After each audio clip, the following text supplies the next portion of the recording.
Hello everybody, my name is Square. Today I read Early to Rise. An old man and a boy lived in a hut. The old man has taken a young boy and an apprentice. He was a carpenter and he trained the boy to make things out of wood. Each morning they would get the plows in towns. They used the plows to make items to sell. The old man knew that someday the boys would be left alone. He wanted to teach him all he could, and so one day he decided to send the boys to town for the plows, all by himself. The old man woke the boy up at 5 o'clock in the morning and sent him on the way. The boy came home with all the supplies, but he was exhausted. The next morning, he woke the boy up at 5 o'clock and sent him to town. The boy came home again with all he needed. On the third morning, the old man woke him again at 5 o'clock. The boy wondered why the old man was doing this. The next morning, the old man did not wake the boy. The boy woke up on his own. He didn't wake up until 8 o'clock in the morning, and he did not get to town until 9 a.m. By the time he got to town, there were no plows yet. The wood pile has been kicked over. Saddened, the boy returned home with little. He realized the lesson that the old man had been trying to teach him. What happens first? The boy went to town at 5 a.m.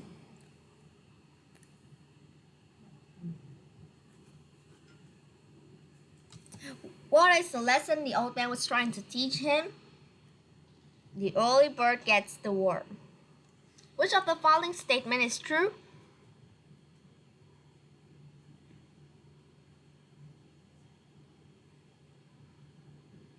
The boy learned to get up early to get the good stuff.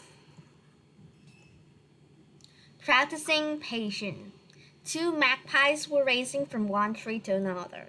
They loved to chase each other and be the first to get their food. The owl, on the other hand, loved to sit for hours and watch the forest animals. Occasionally, he would swoop down to get a bite to eat. For the most part, he was content to sit in a tree. The magpie's thought it was strange that a bird could sit in a tree all day.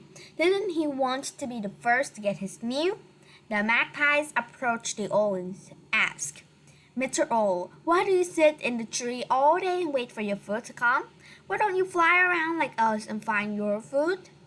"I'm content to wait for the right time to get my food," replied the owl. The magpies didn't understand the owl. They thought, "There's no such thing as a right time. You have to hurry if you want to get any food at all."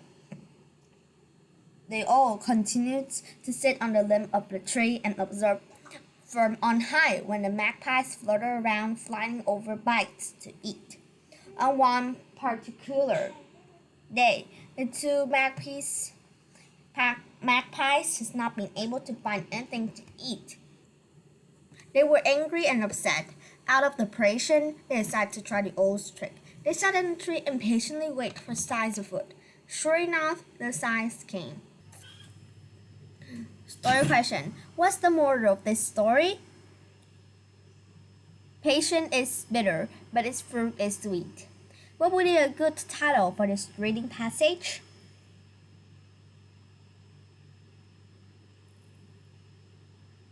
The owl.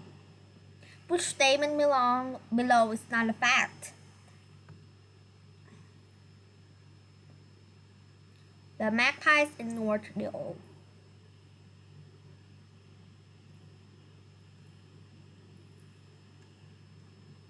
Scrambled eggs.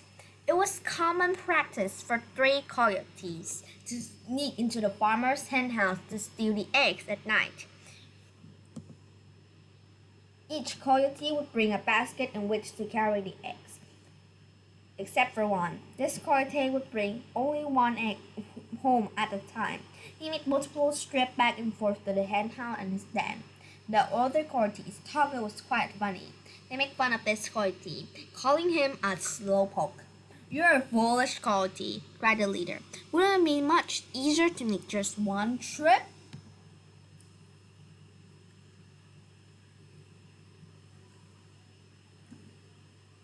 The coyote ignored the others and continued with his pattern.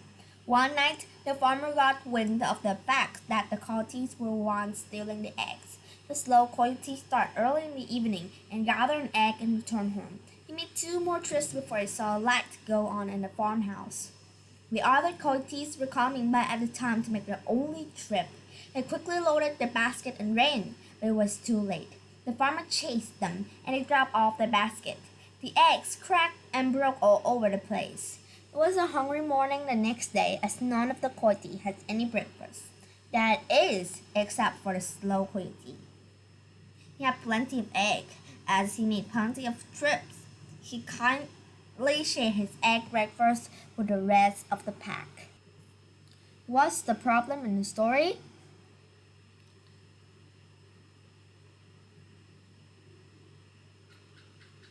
The coyotes. Oh no. The coyote that loaded basket full of eggs got all the eggs.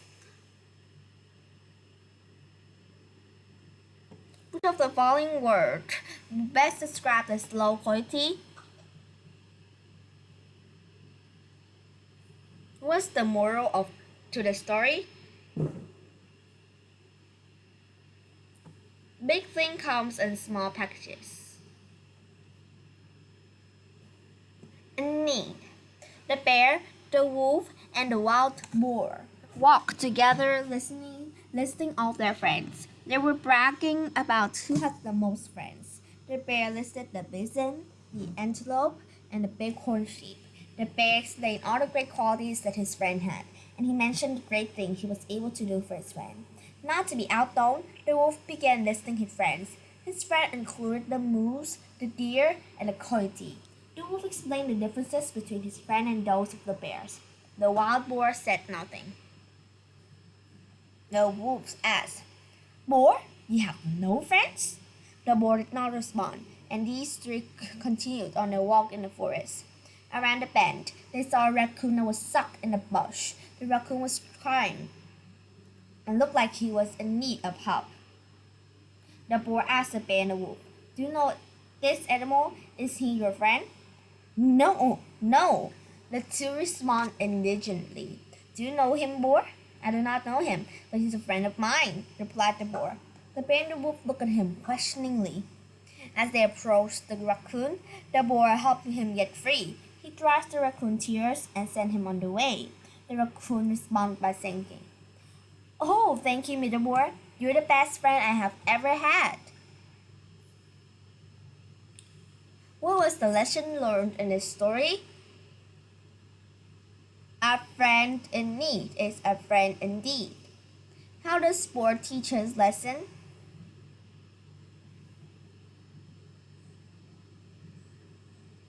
He teaches by example.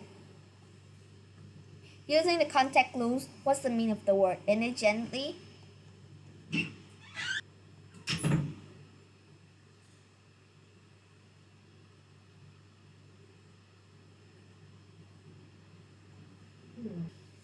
Perfection. Many in the village knew that Ketu has a hard time singing. They often plucked their ears as he sang. His singing made the babies in the village cry. Many people asked Ketu to stop singing, but he never did. He was sad that he could not sing very well, but he refused to quit singing. One morning, the sounds he awoke to the sound of the birds singing beautiful songs outside of his window. He decided then and there that he would take singing lessons from the birds. Each day, Ketu would rise before the sun was awake. He would walk to the forest and sing with the bird. He sang day after day. One day, a ceremony was held in the village. All the village people were gathered at the ceremony. It was a day of great pride and joy for the village. It was the separation of their new king. The new king did not know that Ketu could not sing very well. At the opening of the ceremony, he called Ketu to sing, and all the village people moaned and covered their ears. But they were flabbergasted to hear the most beautiful voice singing. They were surprised to see that it was Ketu who was singing so beautifully. They could not believe their ears. From that day forward, Ketu was always asked to sing at celebrations and ceremonies. From then on, he was seen as the master singer of the village. Story questions. What's the moral of the story? Practice make perfect. What's the meaning of the word flabbergast? Astonish. What lesson do you think the village people learned from Ketu? Practice makes perfect. Perfect. Goodbye.